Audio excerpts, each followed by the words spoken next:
भगवान का दूसरा रूप इस पृथ्वी पर यदि कहीं दिखाई देता तो वह है चिकित्सक, डॉक्टर, जिस दौर में हमारे सामने भगवान के रूप में ही काम करते हैं। जिस परिवार में जिस परिजन का जीवन संकट में होता है और उसे संकट के जीवन से यदि निजात दिलाने का कार्य सफलता के साथ डॉक्टर करते हैं तो निश्चित ही इस कलयुग में वह भगवान का दूसरा ही स्वरूप है, जो जीवन और मौत के बीच संघर्ष करने वाले मानव को नया जीवन देते हैं। ऐसा ही एक मामला खातेगांव नगर के अग्रवाल परिवार में हुआ, जहां 73 वर्षीय वृद्ध महिला पिछले लंबे समय से पांच जटिल बीमारियों से ग्रस्त थी, जिसका सफल ऑपरेशन खातेगांव नगर के चिकित्सक डॉक्टर धर्मपाल वैद्य ने अपनी टीम के साथ कर वृद्ध महिला को नया जीवन दिया।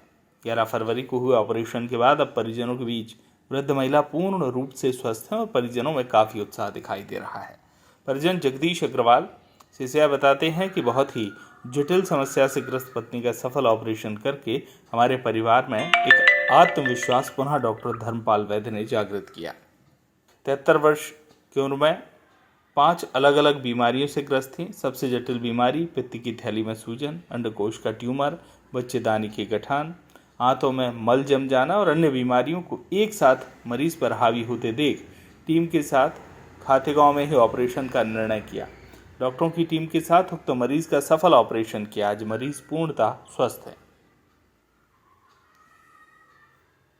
हम हमारे दर्शकों को बताएंगे आज कि खातेगांव नगर के प्रमुख चिकित्सक डॉक्टर धर्मपाल वैद्य ने किस प्रकार एक गंभीर जटिल समस्याओं से ग्रस्त जो है रोगी को आज स्वस्थ किया है और पिछले कितने दिनों से यह ऑपरेशन होने के सफल ऑपरेशन के बाद हम उनके घर तक पहुंचे। अभी उनके मुख से हम जानेंगे।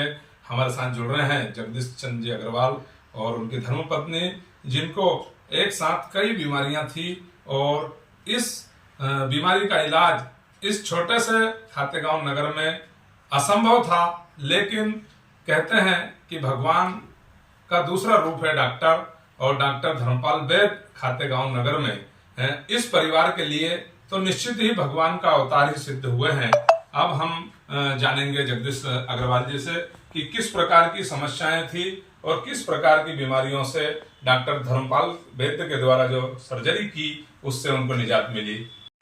क्या नाम है माता जी आपका? ललिता अग्रवाल। हम ललिता अग्रवाल जी से बात कर रहे हैं। ललिता जी, किस प्रकार की बीमारियां थी आपको और किन किन बीमारियों का आपको खातेगांव में आध्या नर्सिंग होम में डॉक्टर धर्मपाल वैद्य जी ने जो ऑपरेशन किया, आप स्वस्थ हो अभी? स्वस्थ है। कितने दिन हो गए ऑपरेशन के? 11 तारीख को हुआ था। 11 फरवरी को। तो लंबा समय हो गया है। हाँ। और अब आप पूर्ण रूप से स्वस्थ हो। हाँ। किन किन बीमारियों से ग्रस्त थे आप? बच्चेदानी, कई ट्यूमर। हाँ। अच्छा। और कई अंडकोश में ट्यूमर। हाँ। अच्छा। और बच्चेदानी में सूजन। बच्चेदानी में इन्फेक्शन था। अच्छा। और कई था पित्त में पथरी। जगदीश जी, आंतों में मल का जमना, पाइल्स। तो किस प्रकार से मतलब आपने यहाँ पर डॉक्टर धर्मपाल पे कैसा विश्वास किया आपने इतनी छोटी जगह में इतनी सारी बीमारियों को लेकर? वो अच्छे डॉक्टर थे। अच्छा। पिताजी बहुत बढ़िया थे जी। और हमारा उनसे पारिवारिक संबंध था। अच्छा। बेस्ट ऑफ जी। उन्होंने पूर्ण जवाबदारी ली हमसे जी कि मैं अच्छा करके दूंगा। ठीक है। तो आपको ऐसा लग रहा था कि इन सब बीमारियों का इलाज यहाँ खातेगांव में संभव है? हाँ, लगता था, जब कराया। अच्छा। और अगर मान लो यहाँ डॉक्टर धर्मपाल वैद्य नहीं होते तो फिर आपको इन बीमारियों के लिए कहाँ इंदौर या भोपाल जाना? इंदौर जाना पड़ता। कितने रुपए का खर्च हो सकता था इंदौर में? इंदौर में कम से कम 2 लाख रुपए। और यहाँ पर कितने कम में? कम से कम में होगा। बहुत कम से कम में, कहीं नहीं पैसा में।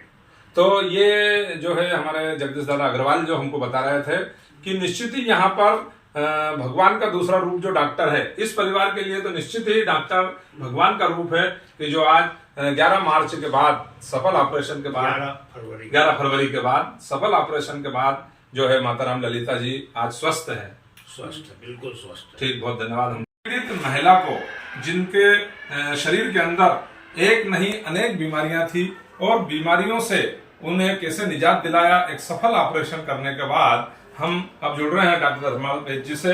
डॉक्टर धर्मपाल वैद्य जी, बहुत बहुत स्वागत हमारी टीम से जुड़ने के लिए आपका।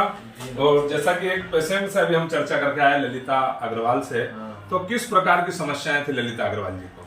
ललिता अग्रवाल जी एक बुजुर्ग महिला हैं जो 73-74 साल की उम्र है उनकी। एक्चुअली में उनको दोनों ओवरी में बहुत बड़े बड़े ट्यूमर हो गए थे, लगभग 15-15 सेंटीमीटर के ट्यूमर थे दोनों अंडकोश में जी। जो महिलाओं के पेट के अंदर होती है। और पित्त में बहुत सारी पथरियाँ होने के कारण पित्त की थैली सूज गई थी जी। और यही दो ही कारण थे जिसके कारण से उनके शरीर में इन्फेक्शन बहुत ज़्यादा फैल गया था और उनको इंटेस्टिनल ऑब्स्ट्रक्शन हो गया था। एक्चुअली उनका मल जो था पूरा पत्थर बन गया था जी आंतों में, तो उसके कारण से वो उनको पूरे तीनों कंडीशन एक साथ हो गई। उनको गॉल ब्लैडर में भी बहुत सारी पथरियाँ हो गई, उनको ओवरी में ट्यूमर भी हो गया, उनको बच्चेदानी में भी एक छोटी सी गठान थी और उनको इंटेस्टिनल ऑब्स्ट्रक्शन भी हो गया था, मतलब आंतों में रुकावट हो गई थी क्योंकि मल एकदम पत्थर बन गया था। तो जब मेरे पास आए ये लोग तो मैंने उनको बताया कि माँ जी की उम्र बहुत है, हाई रिस्क केस है बोल के, पर वो भी पेशेंट भी बहुत कोऑपरेटिव थे, उन्होंने भी सारी कंसेंट दी। सारी कंसेंट लेने के बाद सारा इन्वेस्टिगेशन करने के बाद हमने उनका ऑपरेशन किया और सारा पूरा ऑपरेशन हमने दूरबीन से ही किया। खास बात ये रही कि माँ जी उम्र के कारण अगर उनको बड़ा चीरा लगाते पेट में, पेट पूरा खुलना पड़ता तो उनके ऑपरेशन के बाद में रिकवरी में बहुत ज़्यादा टाइम लगता। बट ये पूरा की पूरा ऑपरेशन हमने दूरबीन द्वारा ही किया। दूरबीन द्वारा उनकी पित्त की थैली निकाली, दूरबीन द्वारा उनके जो बड़े बड़े ओवरिन ट्यूमर थे वो पंचर किए, उनके सारे का अंदर का मटेरियल दूरबीन द्वारा ही निकाला गया। दूरबीन द्वारा दोनों अंडकोश निकाले गए और बच्चादानी भी दूरबीन द्वारा निकाली गई। तो आपके इस कार्यकाल में ये इस प्रकार का पहला केस था कि इससे इस प्रकार के और भी आपने? नहीं, इस प्रकार का जटिल ऑपरेशन अपने एरिया में मैंने पहली बार किया है यहाँ पे। तो किसी प्रकार की रिस्क आपको लग रही थी? रिस्क लग रही थी उम्र को लेके। माँ जी की उम्र 73-74 साल थी, टेबल पे कोलैप्स हो सकती थी। हमने कंसेंट उनको परिजनों को बता के भी रखा था कि हो सकता है माँ को टेबल पे कुछ हो जाए जी बोल के सारी कंसेंट लेके फिर उसके बाद ऑपरेट किया था उनको। बट सब कुछ भगवान की दया से, मालिक की दया से सब कुछ बढ़िया रहा, कुछ ऐसी समस्या आई नहीं। तो उनका पूरा की पूरा ऑपरेशन सफल ऑपरेशन रहा। यही ऑपरेशन यदि कहीं अन्य बड़े सिटी पैलेस पे होता तो लाखों रुपए का खर्च जैसा तो बहुत होता है इसमें। देखिए इसमें क्या है ना कि हमारी टीम में एक गायनेकोलॉजिस्ट भी थी, मेरी वाइफ हैं, एक मैं खुद सर्जन हूँ, एक 2 एनेस्थेटिस्ट बुलवाए थे हमने स्पेशली ये केस, क्योंकि ये केस ऑलमोस्ट 3.5 से 4 घंटे चला। जी 4 घंटे माँ को बेहोश रखना और वापस बेहोशी से वापस से होश में लाना, सबसे मुश्किल बात तो यही थी। इसलिए हमने 2 एनेस्थेसियोलॉजिस्ट को लेके आए थे। धर्मपाल जी, ये जानना चाहेंगे कि इस प्रकार की जो रिक्स केसेस रहते हैं तो ये प्रेरणा कहाँ से मिलती है, ऊर्जा कहाँ से मिलती है आपको इस प्रकार? अब ये लोगों से मिलती, लोगों के विश्वास से मिलती, जो लोग विश्वास जताते हैं कि नहीं डॉक्टर आप करो, जो होगा देखेंगे बोल के। जी। लोग ही बोलते हैं कि डॉक्टर साहब पहले भी किए हैं, आप करिए देखेंगे कुछ होगा तो अपन संभालेंगे बोल के। तो लोगों का आत्मविश्वास, मुझ में जो लोगों का आत्मविश्वास दिखता है उससे मुझे प्रेरणा मिलती है कि ऐसे केस मैं करूं यहाँ पे। वो अभी हम परिजन के घर पहुंचे थे और उनसे चर्चाएं हुई तो उन्होंने बताया कि इनके पिताजी भी बहुत बड़े चिकित्सक थे और उनसे भी हमने कई बार इलाज कराया, तो उनके भी पद चिन्हों पर आप चल रहे हैं? हाँ, पिताजी के साथ एक्चुअली मैंने बहुत काम सीखा, उनके साथ रह के काम सीखा। वो भी इस तरीके के जटिल ऑपरेशन करते रहते थे, उनको मैंने काफी केसेस असिस्ट भी करवाए। तो कहीं ना कहीं से वो प्रेरणा तो वहाँ मिलती ही है।